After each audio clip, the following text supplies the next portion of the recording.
Oui, Laurent Gbagbo, arrête tes mensonges. Arrête la manipulation. Ça t'a réussi pendant 10 ans, mais dans une semaine, tu seras out.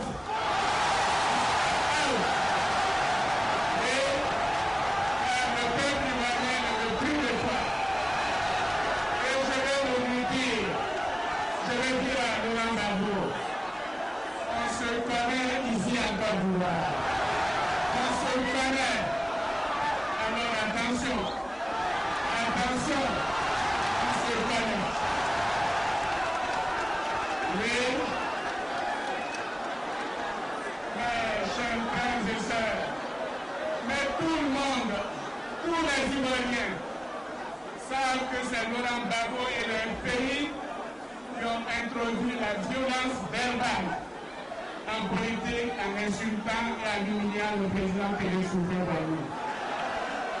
C'est Gbagbo et le pays qui ont introduit la violence à l'école, à l'université notamment. Tous les Ivoiriens savent que c'est Laurent Gbagbo et le pays qui ont amené la violence en Côte d'Ivoire en 1992 en attaquant le palais de justice avec des machettes et des gourdins. Et c'est pour cela, et en incendiant des véhicules, et c'est pour cela qu'ils se sont trouvés en prison. Donc ne nous trompons pas. C'est toi qui as amené la violence à la politique, toi Laurent Gbagbo. C'est toi qui as amené la violence à l'université. C'est toi qui as amené la violence en Côte d'Ivoire.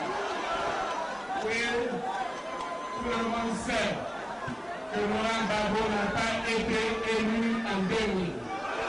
Tout le monde le sait. Oui, tu as fait un coup d'État contre le général Gueye. Comme c'est par un coup d'État que tu es au pouvoir. Alors ne pourrais pas nous raconter des histoires. Mais nous savons comment cela s'est passé. Et il y a des militaires qui ont été manipulés par toi, qui sont à la retraite et qui travaillent dans la direction de campagne et qui sont prêts à dévoiler tout ce que tu as fait pour manipuler.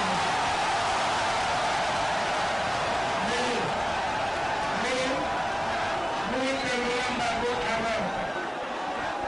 Il arrête. Et c'est le FPI qui a assassiné le général Gueye.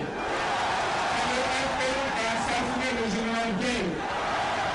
Afin de ça l'a accusé d'avoir fait une tentative de coup d'État et à la suite de cela, il a été assassiné.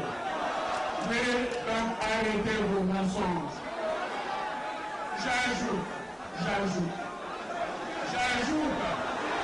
que Laurent Gbagbo lui-même a dit en son temps que si Alassane Ouattara était l'auteur du coup d'État de 2002, il l'aurait arrêté.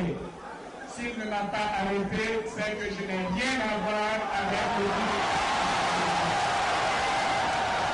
Alors pourquoi il m'accuse aujourd'hui? Il m'accuse aujourd'hui pour un motif politicien. Alors c'est déshonorant pour la Côte d'Ivoire.